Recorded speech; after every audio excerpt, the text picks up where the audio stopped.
Hello beautiful people and welcome to another tutorial. So in today's video I'm going to be showing us how to go about the fixing of the buttonholes you are seeing using your manual machine or blackhead. So if you're interested in watching this and also how to neatly fix a button, please stay tuned even as we continue in this tutorial. So first and foremost, I have my shirt here with me. I've already gone ahead to sew down the pieces in place. So on this part of that's the left hand side.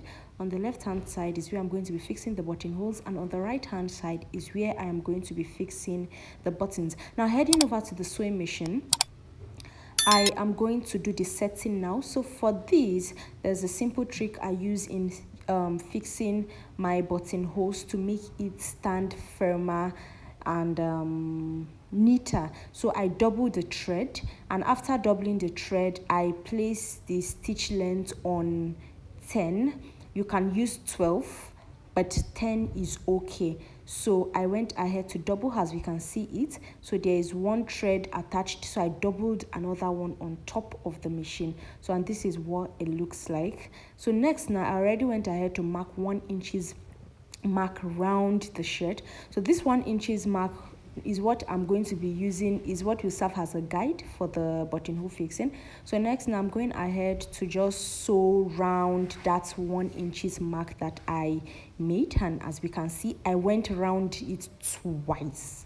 So I went around it twice. So when you are going around the second time, make sure that the machine needle is on top of the first one, so that it appears on it and it is thicker. So after doing that, this is what I have, as we can see. So we can see how it is. So next I went ahead to fix the second one, and we can see how it looks on the front and how it looks at the back. Next, now I'm going ahead to fix the third one, as we can see. So just stitch it around. It is very easy. So because the stitch length is higher, so the speed of the machine is going to be slower. Although this is on faster speed, I made it on faster speed. If not, it is actually slower, so that it can give you that thickness that you desire for the buttonhole. Next, I'm going ahead to fix the fourth one, and we are going to see what we have. So after doing it, we are done fixing the buttonholes, and then this is what we have. So as we can see how neat it is. So on the edge, I stitched it up through that 1 inch mark. Then I turned the machine thrice on the needle, the machine thrice. Then I now stitched up and then closed it, then stitched around again. So I'm using the razor blade to open the holes that we have already made, as we can see. So I'm using razor blade to open the holes. After doing that, I went ahead to take my lighter to light the holes that I made, so that the fabric does not frill, even though we have already protected the edges with the thread. It's still good to use a lighter so that the edges do not frill, and that is that for the buttonhole. So you can use your lighter, and after opening it with your razor blade. So next, now moving forward, I'm going to go ahead to attach the button. So I doubled my thread on this hand needle, and then I'm going ahead to stitch it crosswise. So I'm crossing it on the shirt. As I'm crossing it, we can see how it is being fixed.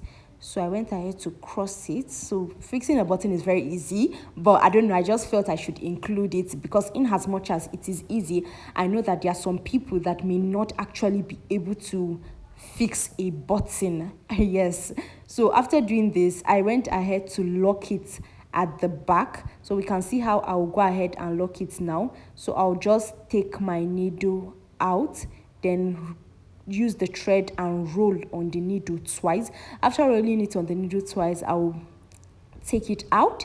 Then after taking it out, I'll go ahead and trim it. After trimming it, I would use my lighter to burn it down in place, to just keep it in place, and this is what we have. So that is that for fixing the button. So I'm going to go ahead and repeat it again. If you know how to fix you already know how to do this. It is not bad if you learn a new method, and if this is the same method you use, then why not? You can actually skip this step. So I went ahead to fix the second button, and then after fixing the second button, we are going to see what I have. So if you have watched this tutorial up to this point, I really appreciate you for watching up to this point. So this is a crop shirt top. I don't even know how to even name itself, but at the end of this video I'm going to show us a video, and I'm going to be uploading the tutorial on how I made the top tomorrow unfailingly. So if you are watching this video maybe 2 days after now or so, just know that the tutorial on how I made the top is already up. So we can see how neatly these buttons came out to be. Yes, so I'm going to be uploading this beautiful top on the channel tomorrow. So thank you for watching. Stay tuned, and I'll be seeing you in the next tutorial. Bye.